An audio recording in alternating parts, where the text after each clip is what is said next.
আমার আপন চাচি কেমনে গো মানুষের কাছে গিয়া কয় আমি আটকুড়া, আমার নাকি বংশ নাই, আমি নাকি নির্বংশা।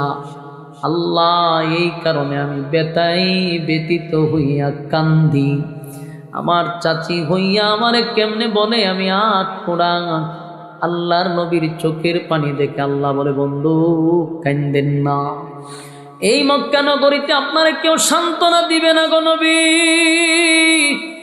তায়েফের ময়দানে রক্ত জড়াইছেন, স্ত্রী চলে গেছে, চাচা চলে গেছে, সন্তান চলে গেছে, নিজের কর্মীরা মার খায়। একটা মানুষ আইসা আপনার সান্ত্বনা দিল না, উল্টা আপনার বিরোধিতা করতে লাগলো।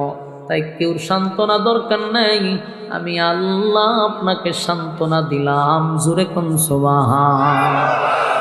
আল্লাহ তখন বন্ধুরে খুশি করার জন্য, খুশি করার জন্য, আনন্দ দেওয়ার জন্য, বন্ধুরে সান্ত্বনা দেওয়ার জন্য, প্রতিবাদ করার জন্য, ইয়াদ রাখবেন সূরা কাউসার, নবীরে সান্ত্বনা দেওয়ার জন্য, খুশি করার জন্য, প্রতিবাদ করার জন্য আল্লাহ তখন নবীর কাছে সূরা নাজিল করলেন।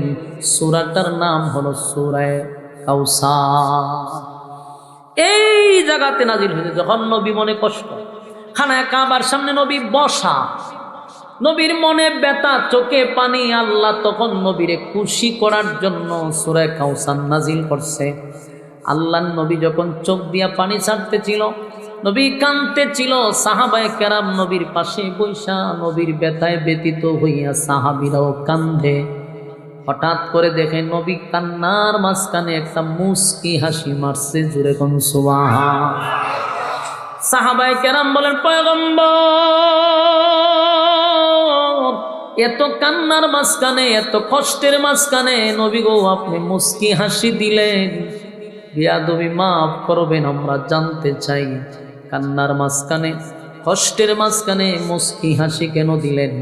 আল্লাহর নবী বলেন, ইসলামিক মেগা 24 চ্যানেলটি সাবস্ক্রাইব করুন। ভিডিওটা ভালো লাগলে লাইক, কমেন্ট, শেয়ার